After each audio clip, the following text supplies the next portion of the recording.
Welcome to the 84th episode of the Meeple Society, a podcast about board games hosted by two longtime role players turned avid board gamers. My name is Katie. I'm Greg. On this episode, Greg tells us about yet another zombie theme remake. We talk a bit about all the games we've been playing at local game days. We respond to some comments from previous episodes, and finally we embrace the changing of seasons in our deep dive. Okay. So what zombie-themed game did you find this time? We have found... Don't include me in on this. I did not find this. Okay. I have found Agricola Dead Harvest. Yes, people. Zombies have come to Agricola. I don't get this. I really don't. This is another Uwe game. He has Tomas Sawaziki is his co-designer, but it doesn't have Clemens Franz artwork. No, this looks really like some awesome artwork. I mean, the cover they're showing, if you haven't seen it, it's kind of a partly cloudy blue sky kind of day. They're out in a wheat field. Big machine. There's a harvester out there that's being attacked by zombies, and if you look at the top of it, the farmer is on top of the harvester I see with that. a shotgun shooting a zombie, and then there's wandering zombies through the wheat field. It looks really cool. This looks really cool. It's going to be released by Awaken Realms and Lookout Game. Being Awaken Realms, you know all the components are going to be really cool. It's going to be overproduced. Okay, so here's the description on this on BGG. I've not looked at the Game Found page, but you load your rifle, eyes locked on the approaching horde. They're close, too close. Yesterday, you lost Tom. Poor Tom. That is not what it says. Anyway, yesterday you lost Tom. Poor Tom. But there's no time to mourn, only time to fight. Without the harvest, you won't survive the winter. A broken radio crackles from the porch, playing Heaven is a Place on Earth. Ironic. This feels like hell. The undead press forward, ready to trample the sprouting pumpkins. Not today, Shamblers, not today. Okay. Why'd Tom have to die? Okay, so it goes on. Okay, it reimagines Uwe Rosenberg's iconic farming game with a thrilling post-apocalypse world overrun by zombies. Farmers must defend their land from the unyielding pest while managing resources to endure. Strategic planning, intense survival mechanics, and relentless undead threats create a unique fusion of farming and horror, offering high replayability and fresh challenge for both Agricola veterans and newcomers. Can you protect your farm, sustain your people, and survive the harvest? Okay. I don't even know what to think about this, honestly. I don't like Agricola. You do not. And I really think there's way too many zombie games out there already. Yes. But this kind of sounds cool. The first time I thought that, I was like, what, are you kidding me? No, we don't need any more zombie games, and surely not with Agricola. Yeah. But this actually sounds kind of cool. Do they put in zombies and get rid of the cards? I don't know. Because what she just read is basically all the information they have on BGG. Yeah. And there's not a lot more on the Game Found page. Website. It says it's not even scheduled until 2026. Yeah. So this is like a really, really pre-campaign Yes. post. BGG says it'll be released in 2027. Okay. And it goes to Kickstarter in 2026. And I think it said when in 2026, I thought. I don't know, but No, it just says the campaign is scheduled for 2026, so you can follow it now. There's already over 18,000 people following this campaign, and it's still at least a year away from even hitting it. Agricola is a big, it's a big thing. Yeah, I like the title under it on the Game Found says standalone take on Agricola, where farming meets survival in a post-apocalyptic world. Yeah, there's not a lot of information on the page.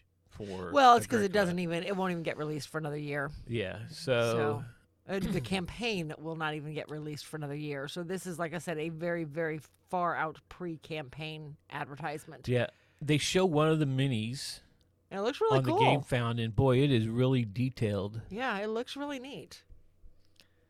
Could you imagine Zombicide having miniatures like that? Zombicide has some good miniatures, but I've just never painted any of them. But yeah, I don't know. It looks interesting. We shall see. Mm-hmm. We've got a long time to decide if we want to I want to know more about it. Like I said, I'm not a big Agricola fan. If they take out the cards, I'm fine with it. Well, we'll see what happens. And now, it is time for the most anticipated segment of the podcast. It is time for Random Board Game Banter. Okay, so today we are going to discuss our board game and indie days. We are part of a group here in Indianapolis called Board Game Indie. Which we've talked about quite often. Yeah, we've talked about a lot. But they have different days. They have like a Friday night down in Beech Grove. We get together down there at a place and play for a few games. hours. And there's usually maybe 10, 15 people at the tops there. Sometimes less. No, usually the last time there's we were usually there, 4 tables. there was probably a good. But on the average, 20 people there. But on the average, yeah. 15, 20 people. Yeah. Sometimes less. Fridays are hard for us, so yes. we've because it starts at 6. I don't get home usually till 5:30. Yeah, we've backed off on that one just because Fridays are hard for us. And usually when that happens, the next day on Saturday, they have a big day of it at a game store or someplace. Like one week it was at a donut shop. Yes. And they've had it at a pub, and they've had it at plenty of game stores. They've had it at churches, but they just get together, and those usually bring in 20, 30 people. Oh, easy. There had to have been 50 people at this last one. Yep. So the place was packed. Yeah, last week's was at the Game Preserve. So they have that day. They also have Ladies' Night, which I have been going to recently. They also have Guys' Day, which is the day after Ladies' Night, typically. So there's other events, and there's a couple others that are posted on that site, too. People post their own events on there. Yeah. So we've been partaking in some of these lately. So we kind of wanted to go over just some of the games that we've gotten together and some of the people we've gotten to meet at these events. So start with BGI Day last week? Sure. Okay. So we sat down at a table with Rob and Patrick when we first got there, and we've played with both of them before on 2 different occasions. So we sat down with them and played a game of Middle Ages. Yep. Middle Ages it's a reimplementation of Her Majesty. Yes, it is. It kind of has a King Domino drafting mechanism. Yeah. Where whoever has the lower numbered tile gets to pick from the next row first. And you can the tiles are all put in numeric order when you first play them out. So I started to say Her Majesty. Middle Ages is you're building out your fiefdom, essentially. You have 7 or 8 different, I can't remember how many there are now, 7 or 8 different types of buildings that you're trying to get into your fiefdom. Buildings or landscape type of thing. Like you've got your wheat fields, you've got your mills, you've got your palace, not the palace, you've got your churches, you've got your cathedrals, there is a palace, that's right. You've got a palace, a cathedral, all sorts of different things. You are trying to get these into your fiefdom. Each one of these gives you a special bonus power of some sort. They give you money. Money is points at the end of the game, simple as that. Some of them may take away points from other people and give them to you instead. You have more mills than anybody else, so you've got all the mill business. Everybody owes you 3 coins or something along those lines. But the biggest draw to me for this one is that drafting mechanism. And there's tiles, one more than the number of players, laid out in numeric order, and everybody chooses which building they want. There's different icons on each building that might give bonuses based on other buildings' qualifications, farmers and packages, I think. I don't even know what the packages are supposed to represent. They just look like little packages to me. They're chests. Are they chests? Like treasure chests or something like that. Okay. All right. But you're choosing these throughout, and you go through 4 full rounds. Each round has 4 picks in it. So basically you're putting 16 buildings into your fiefdom throughout the game. And then whoever has the most points at the end of the game wins. It's that simple. It's such a light, easy game. And I think that's one of the reasons I like it. Yeah, I was having a really rough game on that one at the beginning. At the beginning? But I came back. But you came back. Okay. I didn't win. No, you and I tied it last. Yeah. But anyway, so yeah, Patrick came back and won that one. That was his first time ever playing, too. The rest of us had all played before.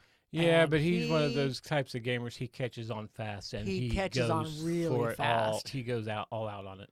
Yeah, he found a niche and he went for it. Yeah. After that, we played a quick game of Flip 7. I love this game. I did win this one. Mm-hmm. It was a weird fluke how I won this one, but I did win it. Flip 7 is a very interesting little card game that this is a total press your luck. You won this one? I won this one. Remember, because no. You came close. You had 179. I had 220. Okay. Because remember, you guys froze me out when I was at 199. I froze you out, and I could have gone, and I ended up busting or something like that. So, all right. So the way Flip 7 runs, the deck is comprised of a series of cards numbered 0 to 12. There are 12 12s in the deck, 11 11s, 10 10s, 9 9s. You get the idea. Down to 1 1 and 1 0. And then there are some extra action cards in there. Pluses to your Pluses. score, There's a ×2 to the sum of all your cards. There's only one of those. I got that the other night. Flip 3. Yeah, Flip 3, which you can play on somebody else. Yes, you can either take it yourself or play it on somebody else. There's freeze cards, which you can play it on yourself, but why would you? You play it on somebody else to stop them from drawing any more cards. But the basic idea with this game, everybody starts with one flip of the card. And then as you're flipping, if you come across one of those special power cards, you stop and resolve it. If it's a Flip 3, you can play it on somebody else if it was dealt to you, etc. Freeze, you can freeze somebody out altogether. Maybe the person who's winning the game. That happened to me a lot the last time I played it. But from then on, everybody, the dealer kind of goes round robin to each person playing and says, what do you want? Hit me, or are you freezing? Are you stopping? Most people continue going, oh, hit me, hit me. Yeah, because you're trying to get 7 cards. Right. The idea is you want to get as many points as you can out of the cards. Every card is the number of points on it. So a 12 card is worth 12 points. An 11 card is worth 11 points. But here's the catch. You can't have more than one of each number in your hand or you bust. So if you have a 12, an 11, and a 10 out there, great. You've got, 33 points sitting there. But as soon as you draw another 10, you've busted and you have nothing. Or if you draw another 12, you draw another 9 or a 6 or a 2, you can keep going until you have 7 number cards in front of you. 7 number cards, not bonus cards, not play cards, whatever. 7 number cards. And that triggers the end of the round, or it ends the round immediately, actually. As soon as one player has 7 cards in front of them, it ends the round. That person gets an extra 15 points. Everybody who is not busted yet counts up their points. And then you play to 200. First player to 200 wins. We played this one. I've never had that good of a game. I think I only busted once. I think I got the full 7 like 2 or 3 times. It was a good game. I really enjoyed this. And I enjoy this with every play even more. I really like it. So after that, we got in a game of Robot Quest Arena. We were joined by Jen, who I have met previously at a ladies' night, and then Dean, who we had met at a previous BGI event. And Dean taught. Now, you and I had already played, but nobody else knew how to play. But yeah, we've talked about this one a lot. We have, so I won't go into it too much. But yeah, we played Robot Quest Arena 6-player, which was crowded. And it took a lot longer than it probably should have. Yeah, because it's only designed for 4? I think it's designed for 5. I think it's 5. Because if you play the pink pug, you can start in the middle. Right. So I don't know if he had an expansion in there that allowed for the 6-player. I'm not sure. But I don't know. But even so, it worked fine. Anyway, Rob came back and won this one. It was an interesting little game. We had a lot of laughs. Brief overview if you haven't heard us talk about it. Robot Quest Arena is a deck building game where everybody is playing these really cute, colorful robots. And you are trying to basically build your deck, and it's a fighting game. It is an arena fighting game where you can punch people and you can shoot them with the cards in your hand, and essentially your life points are the points other players are trying to take away. And every time you run out of life, you leave the board, you respawn until so many of the blue cubes are gone. The blue cubes are what the timer in the game. And your life consists of 1 blue cube, and then the rest are all red. So it's a cute game. I enjoy playing it. I don't think we need to own it, but I do enjoy playing it when it comes out. Off our shelf. Okay, and the last game we played there, I believe, because I think we left after that. We did. Yeah, I think we got 3 in. 4. 4. So the last game we played there was very similar. It was Robo Rally. Patrick brought this, and we played that one. That one, I've always heard very negative comments about it because I think the only time I've ever heard about it was on Dice Tower, and Sam doesn't like it. Sam doesn't like it because of it. Of the randomness, and I can see where he's coming from. Yes, so can I. But because of listening to his reviews on it, I went into it with the frame of mind that, you know what, I don't care what happens, I'm just going to enjoy the play. And I did. I screwed up royally. Holy mackerel. I screwed up royally and turned my robot at the wrong direction at the wrong time and went off the stupid board. If I had turned the other direction, and I had the card in my hand to do it, if I had turned the other direction, I'd have won that hand. Instead, I went off the board and we had to go 2 more rounds till Jen got over there. I was so mad at myself, but it was fun. This is a game I've always wanted to play. I always heard so much about it and everything, and I did the same thing. I screwed up. I either screwed up because the first turn of the game, our first thing, I programmed the wrong bot because I've programmed the blue bot, which I'm usually blue. Mine was kind of a teal color. Yeah. And I programmed... I programmed that blue one so perfect that I would have put it on where I would have gotten more energy to go, more battery life to go other places and everything. I didn't worry too much about my cards. I just went with, and those, it wasn't even the cards in your hand. That the battery didn't give you those. And those were your movement cards. Right. It was your special ability cards. Right. And I got a couple out at the beginning of the game, and I didn't worry about them after that. I was just focusing on moving and getting to the goal. And like I said, I would have made it if I had not miscalculated a turn and turned the wrong direction. The board is made up of a series of conveyor belts, and if you end your turn on a conveyor belt, it moves you 1 or 2 spaces, usually in the wrong direction. It never moved me in the right direction. But I don't know, if you learn, I figured out very quickly how to adjust for that. And if I end here, that conveyor belt is going to move me around the corner, and then I can pick up from there. So I figured out quickly how to make the conveyor belts work for me if I had not made the wrong turn and taken myself right off the board. That's what confused me at the beginning, because of the first round we did, as soon as I stepped on the conveyor belt, they moved me. It should have moved you at the end of your turn. At the end of the turn, they moved me again. Oh, no, I think that was probably That's a why I was mistake. like, when does this conveyor belt move? It's like, well, at the end of everybody's turns. At the end of the round, it moves. I was like, why was I moved twice? Oh, you weren't moved twice. I was like, I didn't see it. So. Yeah, I was, but okay. No big deal. It's just a game. And I just moved on. And that was part of it got me so out of shape, didn't know which way to go. So I did not see that happen. I was probably paying attention to my own cards. So. Well, no, that would be the normal thing to do. Yeah, but Jen, I like what the game was trying to do. Yeah, I thought it was interesting. I think it would be a hoot on the 24. Yeah, watching all that happen from above. But I don't know. We don't own it. I'm not going to buy it. Yeah, this is one I've pulled off the shelf. So I really want to play this game, and I think the only way I'm going to be able to play it is to buy it. Yeah. Well, luckily Patrick had it. I got to play it. I do not need to own this game. No, I don't think we would play it enough to make it I don't worthwhile. know if I even need to play it again now. Oh, okay, fine. It could have been just because of the programming I got nowhere in this game. Okay. So it was a really bad play for me. So Yeah, that's it was probably part of that. play for you.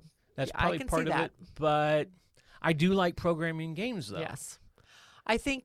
But I just had a horrible game. You probably should give it another shot. I'm like going, I've always given games at least 2 tries. Okay.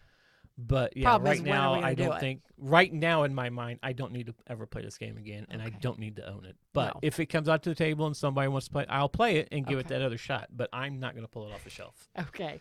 All right. Well, never really went into how Robo Rally plays. I talked about the conveyor belts, but it is a programming game. At the start of each round, everybody looks at where they're at. They've got a handful of cards that they can use. I think it was 7 to 9 cards in your hand that you can use to pre-program your robot.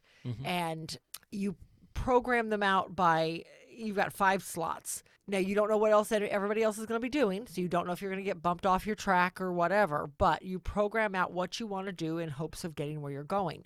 But like any programming game, you may not end up there. So everybody turns over their number 1 cards first, and everybody moves for their first program. And then everybody flips over the number 2s, and everybody moves. So if my number 2, and it did, screws up what Greg intended to do on his, or what he did do on his, then now he's starting his number 3 in a different location than he'd planned. Mm-hmm. And that did happen once. Oh, to me, it happened more than once. Or if, like I said, at the end of every turn, that the conveyor belts move. If you miscalculated and you ended up on a conveyor belt, you may end up in a completely different place than you thought you would be. So I thought it was very interesting. I don't know. I wouldn't mind trying it one more time. I don't think we need to own it. No. But I did have a great time playing it. Yeah.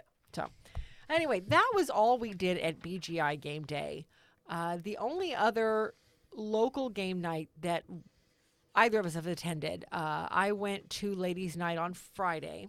So Friday, and I'm going to make this quick because I know we're running long already, but I got in a play of, well, first of all, Tony and I got there. I've talked about Tony, my sister-in-law. We sat down at a table with Julie, Kaylee, Stacy, and Melissa. I've played with Melissa before at the donut shop BGI Day. She's the only one I had ever met prior to this. But we played Quartz the Dice game, and I won this one with 48 points because nobody realized I had as many sets as I had on my board. This is one where you are pulling gems out of the bag, and then you're rolling 5 dice Yahtzee style to either pull more gems, to take gems from other people, to store your gems and thus protect them. So there's all sorts of different things going on with the dice themselves. But the ultimate goal is to get the high dollar gems or sets of gems to get the more points. And I had the lowest dollar gems, but I had sets of everything. So I got bonus points for that. But I came away with the win on that one. We then got in a 5-player game of Sagrada. Tony and I are the only two who'd ever played this before. No, that's not true, because I think Melissa or Julie said she'd played it before. But regardless, so we got in a 5-player game of this one. I chose one of the hardest boards, so did Tony. Everybody else chose some easier boards to do. And we all filled our boards somehow. It was actually a really good game. We just played base game. They didn't want to tackle any of the expansions. But I came away with the win on this one, too, barely. I had 72, Tony had 69, but it was all really close in the high 60s, low 70s. After that... And I'm sorry, Sagrada is a dice placement game. You are rolling the dice and you're placing dice on your board based on the pattern you have set up in front of you, whether it be specific colors, specific numbers, and there's all sorts of dice placement rules on what you can and cannot do with the dice you're placing. So I've always loved this game. Then, okay, so at Ladies' Night, they have basically a door prize. The door prize this time around was a game called Color Code, and Julie won it at our table. So we sat down and played it afterwards. I thought, what the heck? We broke it out and punched it and played it. This one was really interesting. I kind of wanted to talk a minute about this one. So the idea with this one, it is cooperative. You've got one person who is setting everything up, basically. I don't remember what they called that one person. Everybody else is trying to read their minds, basically, figure out what they would have said. So on the main board, you have 3 different words. The person whose turn it is has a set of cards, and then everybody else is using just little round discs that they're looking at. So the person whose turn it is looking at the 3 cards. And like, for instance, when I was I had balloons, leisure, and something else. I don't remember what the middle one was, but I had balloons and leisure, and then Tony had work. So we'll go with balloons, leisure, and work. Then I'm looking at my 10 color cards, and I'm choosing a color I would associate with those words. So, for example, with balloons, I put down red because, and Tony guessed this right off the bat. It was kind of funny. I'll come back to that, though. But I put down red. With work, Tony had that one. I don't remember what my middle one was. Tony put down gray. And then leisure, I think I put down blue. I don't remember now. But anyway, after that, everybody else is looking at these words and trying to figure out what colors I would associate with those words. Tony nailed it with the balloons because everybody was like, well, I mean, balloons could be anything. And she goes, no, but she's a child of the 80s. 99 red balloons. So they all like, okay, that makes sense. Choose red. And that was my exact train of thought. So it's almost like you're trying to follow people's train of thought when they're choosing these colors.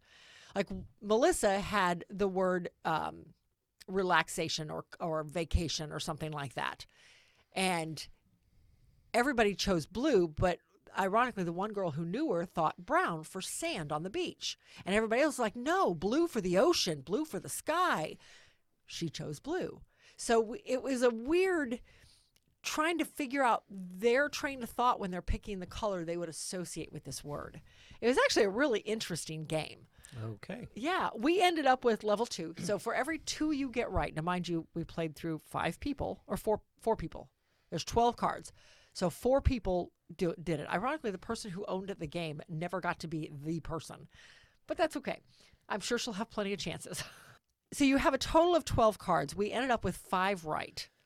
You have to get 10 right to win the game, basically. So 5 right gave us level 2, which is much to learn, you still have. So it's one of those games that gives you this is how we rate you for how well you did. And the rating for 2 was much to learn, you still have. So it's like, okay, we're talking a little bit in Yoda here. Right. But I thought it was really fun. It was a lot of good conversation in the game. It was a great way to get to know the people you're sitting there with. So it was fun. Yeah, because, in a group of people that know you real well, it might be, like I said, Tony with 99 red balloons, I mean, she nailed it. Yeah. That's exactly what my train of thought was when I chose red for that one. But yeah, I just thought it was, it was very interesting. Us of the 80s, when you say balloons, you exactly. would say red balloons. So I thought it was even fun. That with it as well. And somebody else said the same thing, it. And Tony goes, no, she never watched horror. No. However, and like I said, she nailed it. But I thought that was very interesting. Mm-hmm. The last game we played was Flip 7. We've already talked about that one. Yep. I got frozen out terribly. Tony won this one. Everybody, because I had one really good hand. I got like 70 points in one hand, 70, 80 points. And from then on, anytime a freeze card came up, I'm the one who got played on. So I did not win this one. Tony won this one. But it was a lot of fun, though. We still had a great time with it. But that was my ladies' night experience. I am thoroughly enjoying this, stepping outside of my comfort zone and going to these nights and getting to meet other people, other women who like games as much as I do. New to the collection. Finally, after a lot of upset nights and Katie listened to me rant constantly, Galactic Cruise has finally come in. So to explain, I was gonna say you better explain that. I got my shipping notice. Like, okay, they've made it. All it was sitting at the dock for 2 weeks. I understand. I've had other Kickstarters doing that. I didn't like it. They basically make the label. Right. But I did. Then it's like, hey, your game is shipped. It's like, great. Then I got the notification that it was in the city and it was due to deliver on February 24th by 9 p.m. Which that alone should have been suspicious. Why would our post office ever say anything at 9 p.m.? But keep going. I know. But it didn't deliver. Nope. So when I got up the next morning and it had not delivered, I checked the update status on it again, for the tracking status on it, and it says moving through the network. I was like, wait a minute. It was already at the post office in my area to be delivered, and now it's moving through the network. The last notification I got was November 27th, or February 27th. So it was 2 or 3 weeks. I contacted Kents and Keys, and they said to contact Allplay. So I contacted Allplay. I said, hey, either the post office has lost my game or it's stuck someplace. Well, can you run a track on this, and even please? then, you waited a week and a half to even send that email. Yeah. So it had been sitting there for a long time. Moving through the network for like 10 days at this point. Nearly 2 weeks. So I said, hey, can you run a tracking on it? This is the order number. This is my Kickstarter information too. Yeah. Can you try and... Well, the first thing I got is like, hey, we received your email. We will get back to you as soon as we can. Yeah, that's our offices are open Monday through Friday from such and such and such and such. That's just but it'll take at least 2 days now. Before we can get to your email. A week and a half goes by, nothing. Well, about a week. Goes by, okay, about a week goes by, nothing. So I emailed them again. I said, look, I need to know something. What is going on? People in my area are still receiving the game with the exact same type of order. What's going on? Why is my game not here? I finally get an email back telling me, oh, well, your post office is really screwed up right now. It's probably delayed. You'll just have to wait. I'm like, I asked for a search. And they said the only reason, even if they did a search, all they're going to get is that they can't get to it at this time. It's like, so you're not even going to search. Okay, and to their point, I'm going to play devil's advocate I know here. You've been playing devil's advocate. I have been through the whole thing. It did take over 3 weeks to get here from our post office. Now, they just built a new post office hub here in the city, a distribution center here in the city. And I don't know if that's screwed it up. We've talked about it. I work in technically a mail center for a major corporation. And granted, we do a lot more than just incoming mail, but we do deal with all of the incoming mail, and our mail has been screwed up for almost a year now.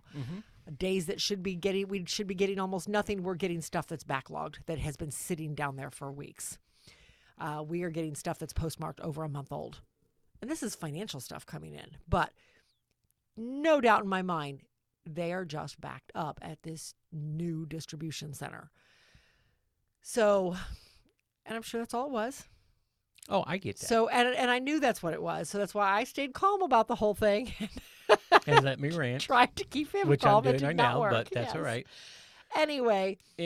It was a solid 3.5 weeks between the time we got the first notification saying, hey, your package is in the city, to it finally arriving. Yeah. And I was okay with that. I understand the post office is backed up, blah, blah, blah. But then we finally got the notification that it was finally going to be there. Yes. It finally delivered.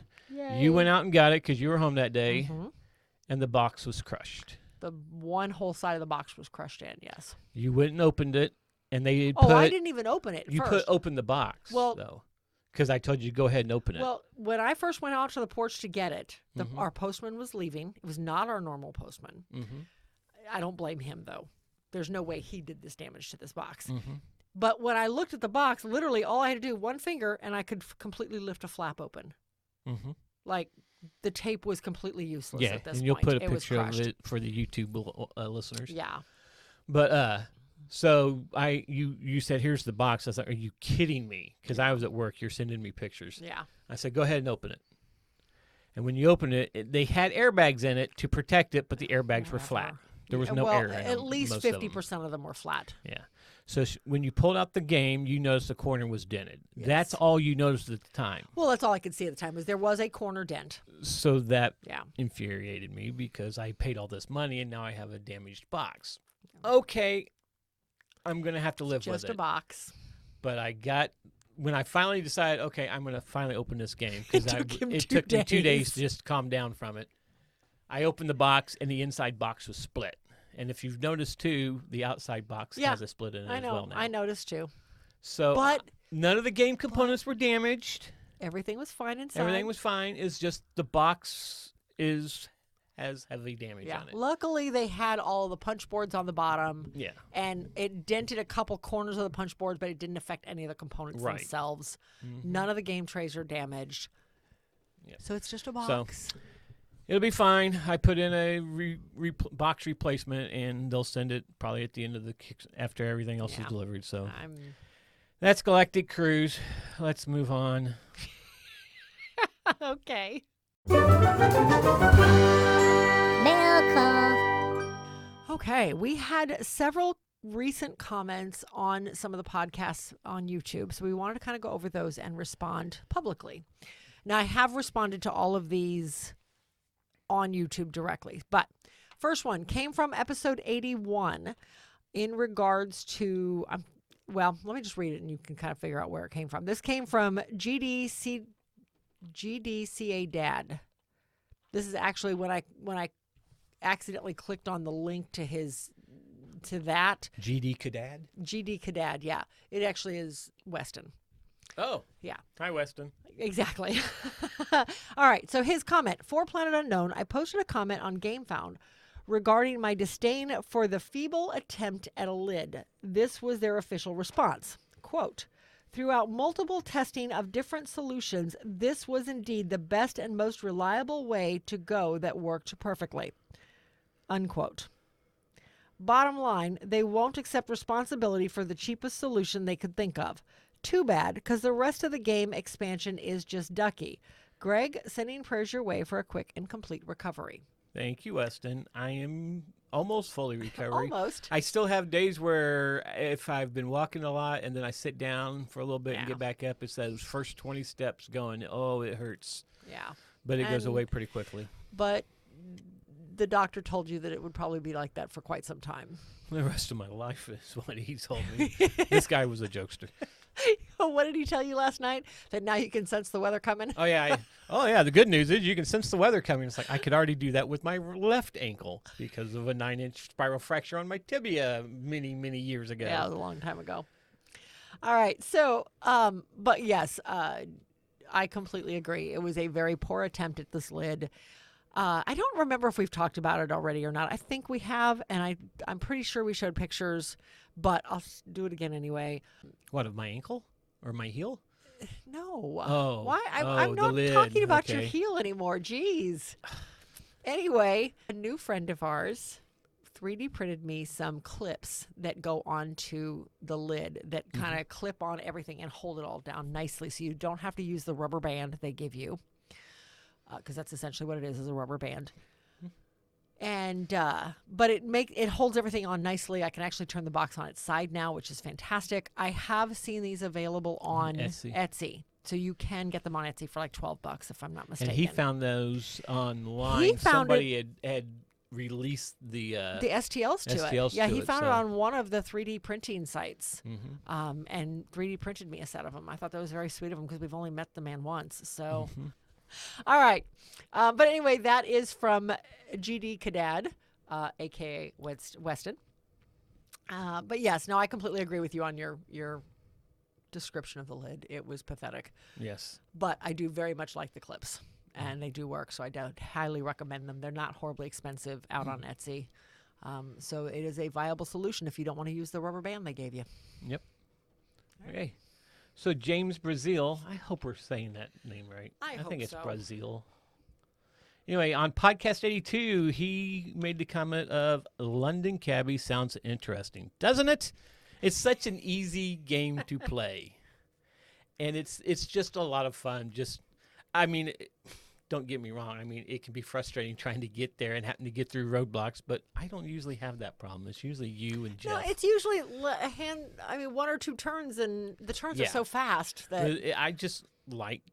I don't know what it is about the game. I just like this game though. But he said he grew up in Missouri, southwest portion of Missouri, east of Springfield, small town called Mansfield. Now, your dad grew up in Washington. Or near Union. Union. He was near Union. And I'm not sure if this is I don't think this is the farm he grew up on. I think my grandparents, and unfortunately everybody I could possibly ask, I could ask Kateri, I guess. Unfortunately, most of his family has now passed. His one sister is still with us, but that's it. His older sister and both of his parents are gone, both my grandparents. But they grew up, when I used to go out there for summers, they were out near Union. It was a small farm, not a working farm. It was it wasn't too far from Washington because we would drive down the road and there's the Washington Apple Company. It was near Washington, Union, that general area, about an hour east of St. Louis on off of 70. But so this was up more the St. Louis area. But that's why he mentioned Missouri, is because that's where my grandparents lived. Yeah, so because you mentioned that you played this in Missouri. When we were. But yes, if you get a chance, James, to play this game, play it. Yeah. Yes, highly recommended. At least once. Or if you come to the Dice Tower Retreat, let us know. We'll bring it. Or if you're at Gen Con, let us know. We'll bring it to Gen Con and we can find someplace to play it. There you go. There you go. I'm sure we can find a table somewhere.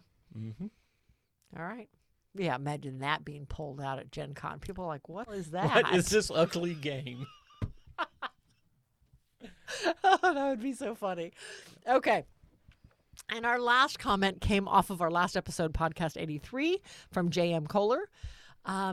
This is in regards to our discussion about game groups. He says, my group is just 3 of us. We meet every-ish Monday night. Once a month, Devin from Dads and Dice is in town and joins us. Generally speaking, we tend to stick with games in the 2 to 3 weight range, but playing in the 3 to 4 plus range isn't uncommon. My shelf of shame, I'm assuming that's shelf of shame, is embarrassingly large, so we tend to always play new to us games. We decide what we want to play days before Monday, and we all study up on the rules, mostly via YouTube. That way, nobody is responsible for the teach. I really enjoy all of your content. Keep up the great work. Thank you so much. Yes. J.M. Kohler. Honestly, that type of thing really means a lot to us because it does get very daunting after a while. Yeah. And if there's any up with older this pattern. games that you have that don't have videos for it and that we might have, yeah, let us know. Maybe we'll do a gameplay through for it. Yeah, and we're rules always. breakdown. I love doing some of the older games. Don't get me wrong. I love doing the gameplays of the newer games, but it's fun to know that somebody wants to see some of the older games. Like one of our highest rated YouTube videos is Pompeii, Downfall of Pompeii. Our highest rated gameplay videos and that is such an old game, but okay. Yeah. Okay. Anyway, that was all we had for comments in the mailbag or from previous videos. We don't have anything in the mailbag specifically. So great hearing from everybody. I very much enjoy seeing those comments.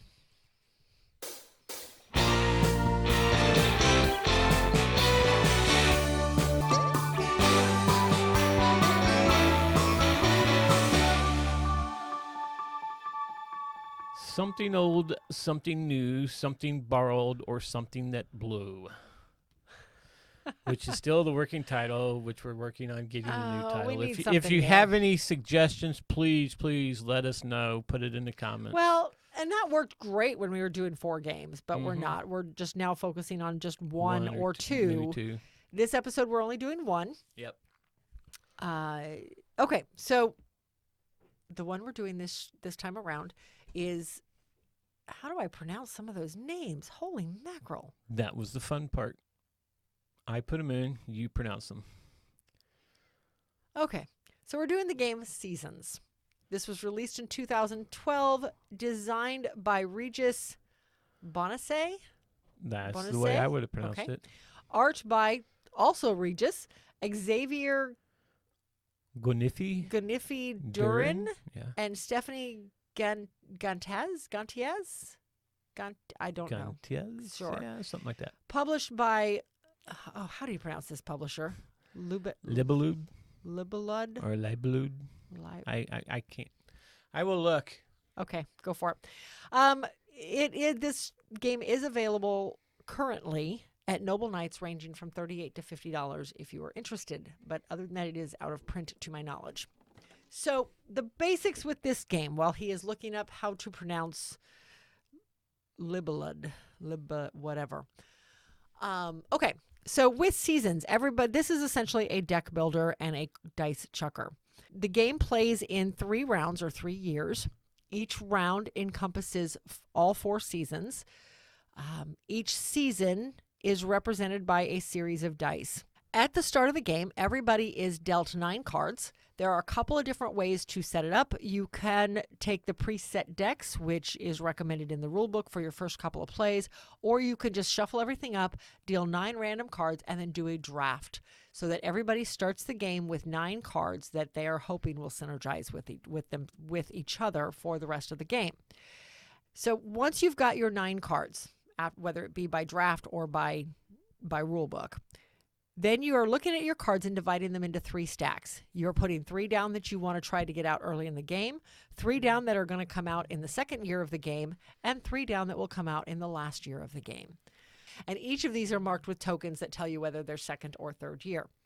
All right, so once all that is done, whoever the start player is picks up all 5 or how many ever dice you need. It's 1 die more than the number of players.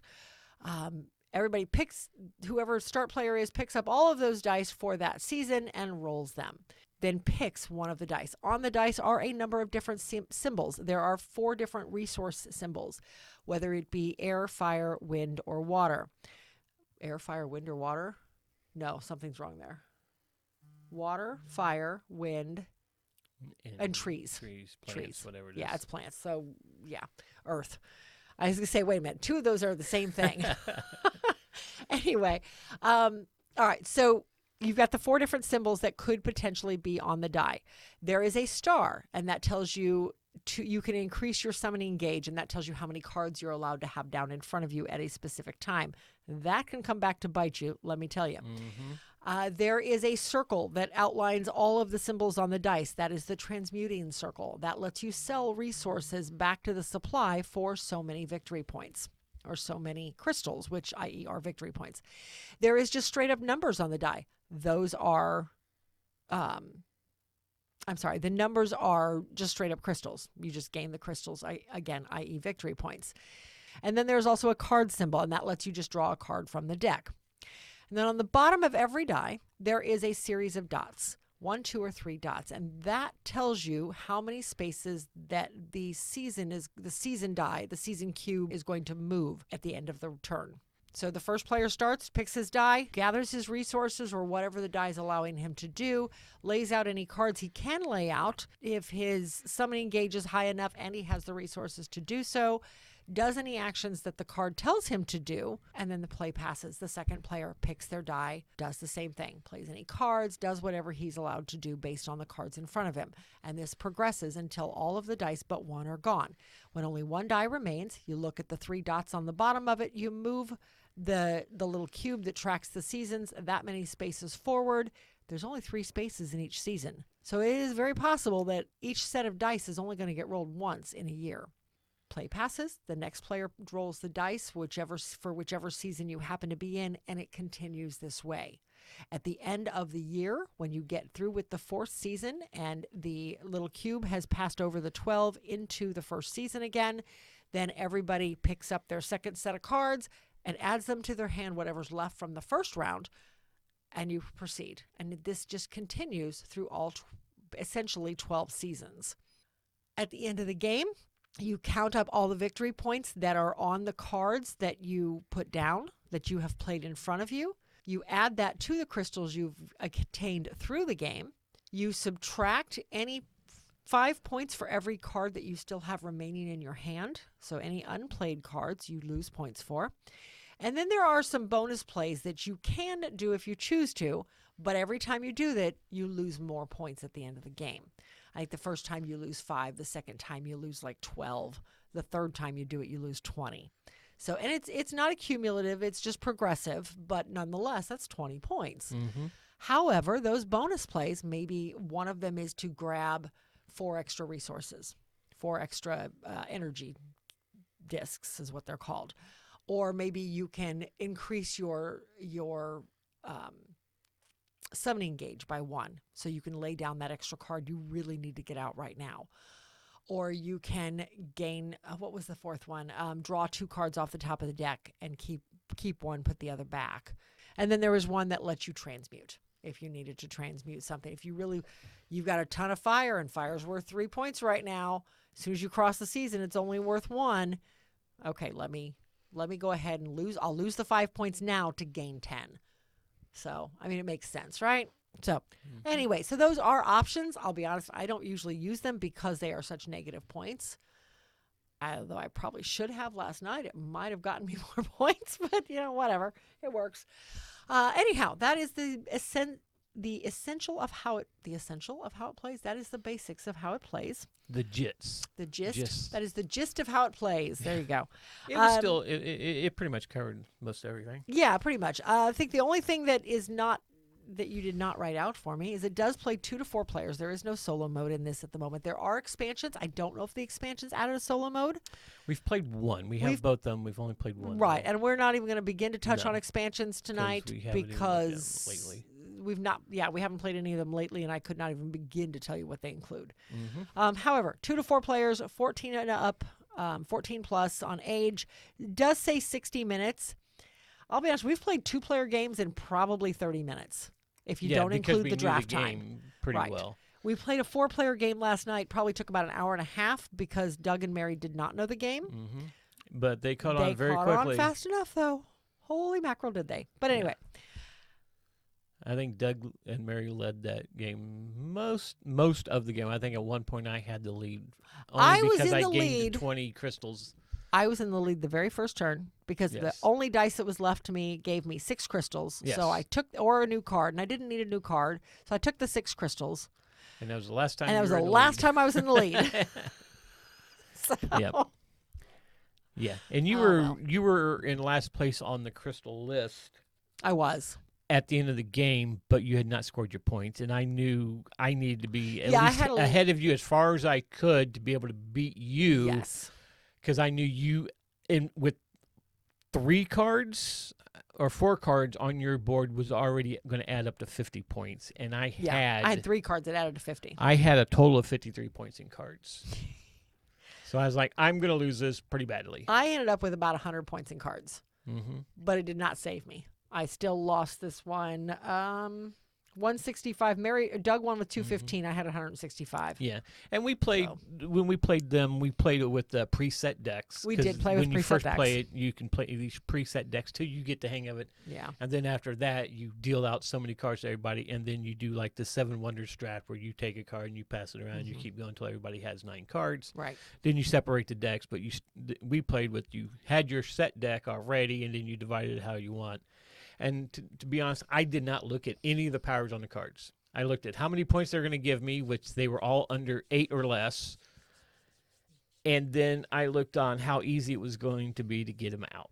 And that's pretty much how I separated my decks. I was like, oh, these cards are going to be able to get out early. Okay, we'll get those out. Because I didn't want to get stuck with cards. Right. But I knew that these cards, if I could get them out early, they were going to give me a little bit of resources. They weren't giving me crystals. They're going to give me some resources so I can get some of the bigger cards out. Right. That's how I set it up. And like I said, I did not pay attention to what they did, how they would synergize together when they were out. Doug, on the other hand, definitely did. Yes. I paid attention to what I had for the most part. I would look at, so each of the cards, just to explain the cards really quickly so you know what we're talking about, it has victory points up in the corner. Those are end game points. That's it. That's all that is. But on the bottom, and then there's artwork, of course. On the bottom of the card, it tells you what you need in order to play it. Yes. Whether you have to pay crystals to do it, or whether it requires resources to do it, energy resources to do it, and if so, which ones? Yep. Does it require 3 wind? Does it require 2 fire, 2 water, whatever? And then underneath that tells you what it does. Is it an ongoing effect where at the end of every turn, if you have 4 resources, you gain a resource? Or if at every time you lay down a card, every time you summon a card, do you get 3 crystals? So that each one has an ability. Some of them are end game. Like one of these, it costs you 20 crystals to put out, but at the end of the game, you get 30. So you're gaining 10 by getting this card out of your hand. Yeah. Okay, fine. So there's all sorts of stuff. Like I had one that end of game, if I had more cards summoned than any other player, I would get 20 crystals. Yeah, you didn't get that. I did not. I only had 10, and you and Doug each had 11. So I did not get that one. But that's the kind of thing it is. Right. Some of them are immediate. Like, Yeah, because down the bottom left corner of the card tells you when that action, that power would go off, whether it was as you played it, was it an activation, you had to do some other things for it to activate, or it was an ongoing effect. Like I had one that activated, all I had to do was discard an energy resource, and everybody else in the game lost 4 crystals. Yeah, I had a card. I had a 2 of the same card that would take 1 off of the resources I needed to play. And we had to look this up to make sure, because cards stacked. Yes. You could have 2 of the same card. They stacked. Doug had 2 that gave him resources at the end every time the season changed. Gave him crystals. Gave him he had crystals, but he also had one that gave him an energy resource every time the season changed. Yeah, and with that, he had the one. If he ended the round with 4 or more resources, he got 3 crystals. So he was getting like 9 to 12 crystals every round once he got that combination going. Yeah, he had one heck of a combination. Yes, I applaud him for getting that together, because it's not like the basic decks give you that type of power right off. You have to get more cards to be able to get that to go. And the luck that he got to draw those cards and get that engine going that he had within like the first year. Yeah. Maybe. I mean, he had a little bit of it going in the first year, but by the second year, he was just pumping out crystals. Yeah, he was. He ended up with 200 some odd points. 215 last night. Yeah. Yeah. Which was great. I mean, it's great to see that this game has such a wide range of what it can do. Yes. I've never gotten that kind of an energy. We've played this, to be clear, we've played this 9 times now over the years. Now, this is in the last several years. We've played it probably 2 or 3 times just in the last week.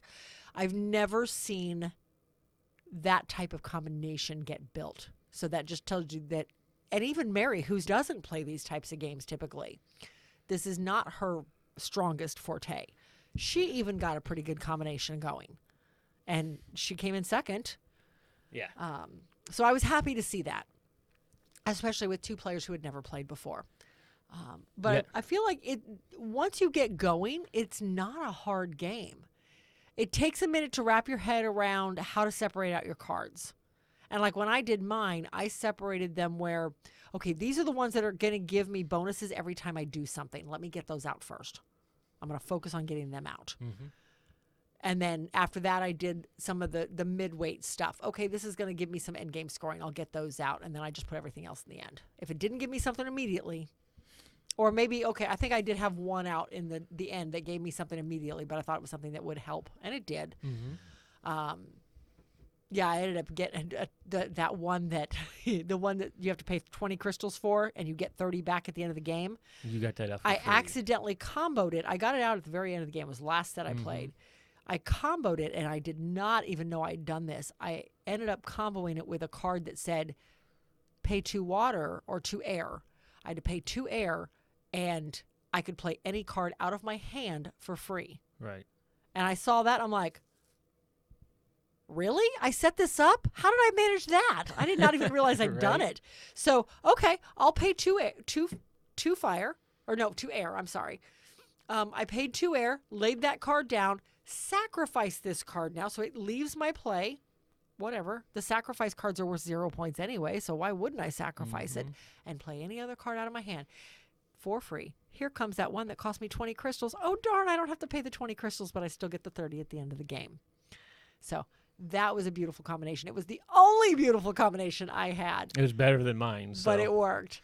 So let's go into components. Okay. We have the Geek. We do have the Geek bits. We have the Geek bits. The standard components that come in the game are just simply cardboard chits, which are fine. No, yeah. I'll be honest, we haven't used them in a while because we bought the Geek Up bits quite some time ago. Yeah. But they were fine. The player boards are all cardboard. The cards are decent shape. I mean, we've played it. We've played it a lot. 9 times. It's starting to show their wear. The cards are black bordered, so they are starting to show the nicks around them. So we're probably going to have to sleeve them fairly soon if we don't want them to get too torn up and marked. But even so, for the number of times we play it, it's not that bad. Yeah. I'm surprised they've held up as well as they have. But the cards are fine. My one complaint with the components. Okay, so the season board is fine. I mean, it wouldn't have hurt to be a little bit bigger, but it's fine. Yeah. The crystal board, on the other hand, they give you cubes that are. They're some of the largest cubes I've ever seen in a game. Yes, and the spots are small. The spots for okay, and I'll show some pictures here. You'll see what I mean if you're watching this on YouTube. The spots on the crystal board. The crystal board is maybe like 6 by 7. If that. 6 by 6, 5 by 6. 4 by 6. It's not 4. 4 maybe is 5 4. by 6. Yeah, it's maybe like 5 by 6. At all. It's not big. And there's 100 circles on this board. And some artwork. The spots themselves are very small, and the cubes are. When you put the cube on the spot, you can't see the spot anymore. Right. They're that small. Yeah. If you put 2 cubes next to each other, they're kind of pushing into the numbers around them. Yeah.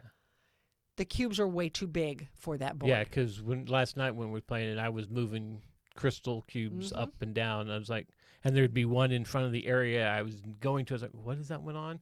I couldn't see over it from my position because Doug and Mary's table's so wide, though. But I'd have to move it out. It's like, oh, okay, so it's the next one. Okay.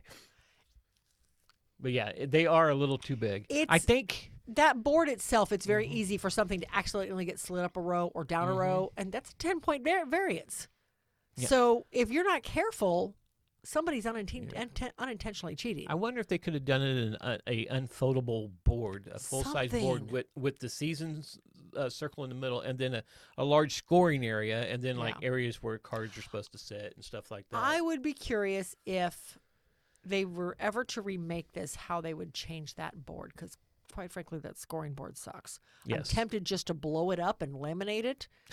You know what I mean? I mean, Yeah. granted, it wouldn't be the card, but at least it would be usable then. Mm-hmm. But and I don't know how well it would do on one of the neoprene mats either. at least they wouldn't move around as much. True. On that cardboard with I felt like there was a lot of room for error on the current board with the current cubes. Yeah. There is a lot of room for error, Mhm. personally.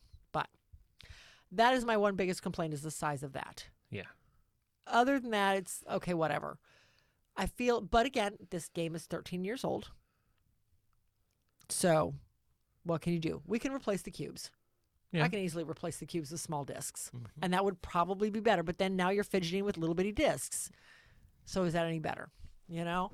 I mean, we could replace them with actual player pieces or something. Yeah. But again, the board's too small for that. Yeah, it is small. I do have to agree that is small. And like you said, the other board, it needed. I think that the center board needed to be a little bit bigger too, because I know the pies of the season Yeah. are small.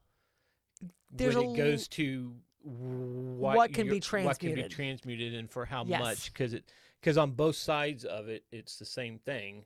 Yeah. For how many transmute, but it just seems like it's all crammed together because Yes. the top is a 1, the bottom is a 3, and the bottom part of the pie smaller, of course, than the top part of the pie. It's like they almost did it. They should have done it the reverse order. I don't and It know. would have been less crowded in the inner circle of it. Yes, I feel like they definitely could have done the graphic design just a little, the artwork just a little bit better there to make it a little more clear, or I don't know, enlarge it, because it's only about half the size of the box.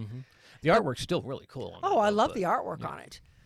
No question there. And the box is standard Ticket to Ride size box. It's a standard game board size box. So there's no reason these two boards had to be so small. Yeah. So It could, like I said, it could have been a fold-out board, easy. so they could have put all Or the just stuff out on two there. full-size boards. Yeah. That would have been easy. 2 full-size boards, done. Anyway. So yeah, that's my one big complaint, is the size of the boards. That's really Okay. my only complaint. So- The cards, everything else are great. We touched on the artwork. Let's talk about the artwork. This is a box that sits on the shelf and makes you pull that game off the shelf. Yeah, I think. love the graphic design of very how they did the colorful. title and On the front of the box, it's like waterfalls and like this mage almost sitting at the top. What would you call that guy down there? A little devil or a imp or something? it looks like a little imp. Yeah, because not sure. it's just all the mystical creatures that's A in this game little weird anyway. creature.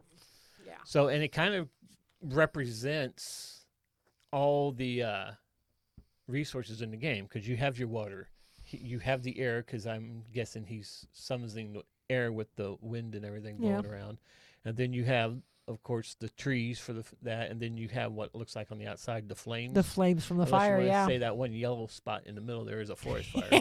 That could very well be.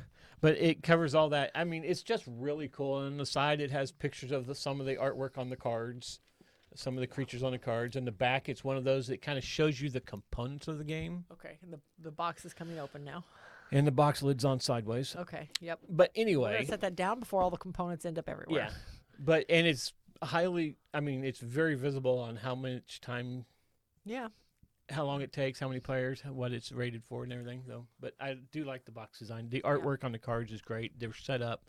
The only thing I don't like is the activation part of it, as to what it does when it goes off, when the card goes off, it uses its powers, almost disappears in a corner. It does. With the other graphic design around the edges, it 'Cause a lot of kind times of it does. just If you're not blends looking in for with it, the coloring. all of these cards have numbers on them. They're all numbered something of 50 for the base game. Yeah.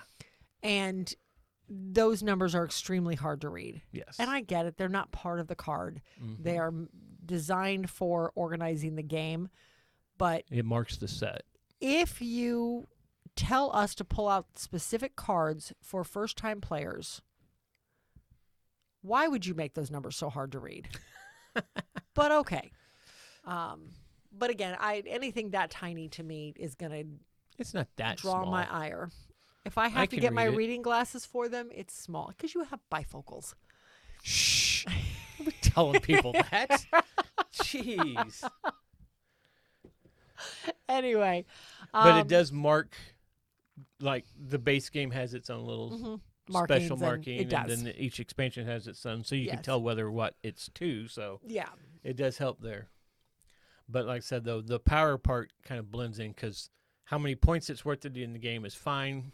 And in the middle, it tells you how much it costs to put it. But that one activation point, it's down like there in the corner, part it of the graphic forget design. it's even there. Yeah. And then it's like, when's that supposed to go out? Where does it tell us? Oh, it's that little symbol down here in the corner that blends in with all the other parts of it. It needed to be a different color than what was in that corner. Maybe. It was graphic design choice. Yeah, I know. But I'm just saying, if they remake it, maybe they need to highlight that a little bit better so you know when it goes. Or put it with the power itself. Oh. They do on Right the there. activation ones, on the ones that you have to physically activate Right, each round. right. Yeah, they do that. Yeah, but like I said, maybe it should be up there because, like I said, it's hidden in the corner, though. Yeah. Rulebook. Okay, I only cruised through the rulebook slightly on this one because we had played it so often, so I don't remember how good the rulebook is per se. However, in the back of the book, they outline every one of the 50 cards. Yes, that I like. And I really like that because we did have to go to that a and couple they times. outline it very well because cards say a certain amount of stuff, but then in the book it continues on and describes it even better. Yes. Not like a lot of these books, like here's the card, here's what it says, and then you look at the card, it says the exact same thing. It's like, why did you do that? What was the point of this? Yeah. So I did like the fact that they actually gave more explanation in the book, which is how it should be. But that's really my only note on the rule book. Other than that, I mean, it's fine. Final thoughts. Final thoughts. Okay. I do very much enjoy the game. I always have. I feel like this is a card game that plays very fast. It has a lot of neat combinations on the cards. We have not played it with the draft rules recently, so I definitely would like to explore that more and explore some of the expansions a little bit more. Granted, I know it's out of print, so it probably is not going to be super easy to find, though. Like I said at the beginning, you can find it at Noble Knights right now, but they don't always have it. If you get a chance to play it, if you've never tried this and you like card game combos, if you like card games that create those interesting combos, it's worth checking out. If you like card games but you want just something a little bit more, this is a neat dice checking game. I love the way the dice are huge. The dice are big and chunky and just very nice. One thing we did not touch on is and this goes back to components. One thing I did not care for in the components is they did mix up some of the colors in my mind. Fire is yellow, air is red. What?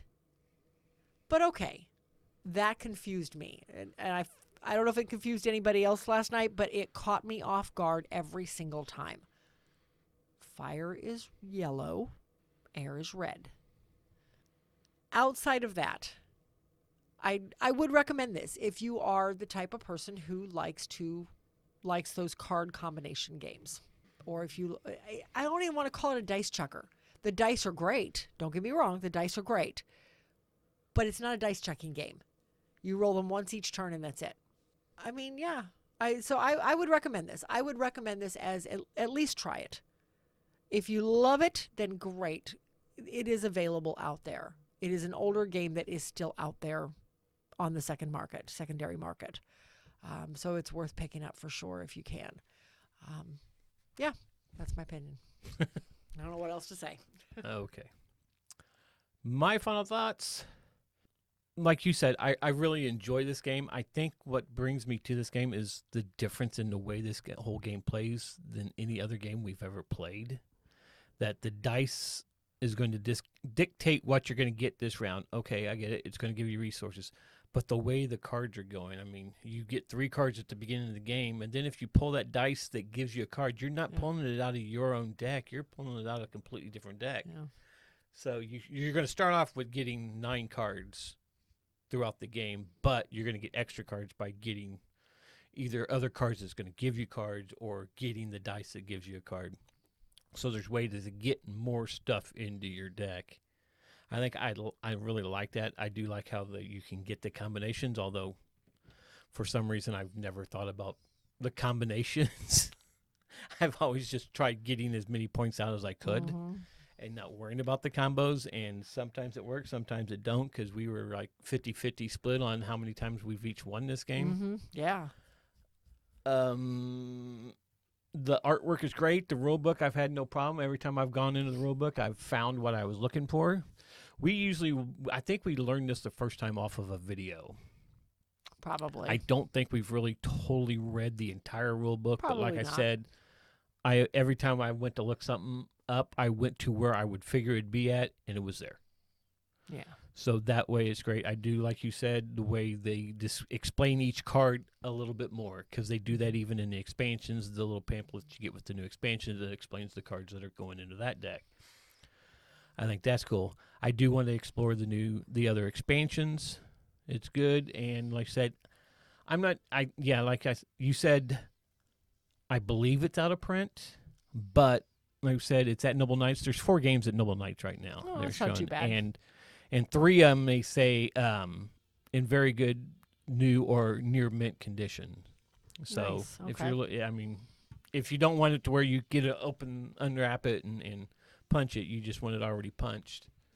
There you go. Good way to get it. I did see it. It did see a thing for Amazon.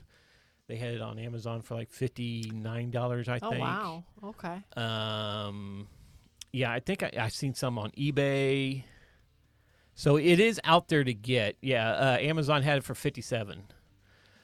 They have it at Board Game Bliss. They have it at eBay, and then the Geek Market has got a few copies for sale too, for anywhere between 20 Canadian to 50 euros. So it is out there to find. If you're interested, look for it. Geek Market actually has 60 copies that are for sale. Oh, wow. So it is out there and it's available. Okay. As you said, I would recommend this game. It is a fun game. It is, once you get through the rules, teach and everything, it is such an easy game to play because the cards tell you. So, yeah, so that's mine. I recommend this. I mean, like you said, if you like comboing cards, this was a great game to play. And that would be Seasons. So that is going to bring us to the end of episode 84. If you like this episode or any of our content and haven't subscribed to the podcast, please do so by going to iTunes, Apple Podcasts, Spotify, or wherever you get your podcasts. And while you're there, give us a rating and comments. This is how others can find the show. But in the meantime, if you want to follow us on social media just to keep up to see what we're doing, just follow the links in the show notes. There you will find links to Facebook, Instagram, X, TikTok, YouTube, Threads, Discord, Blue Sky, and our merch shop. Or you can contact us directly at meeplesociety@mail.com. Thanks for listening, and we will see you at the next one.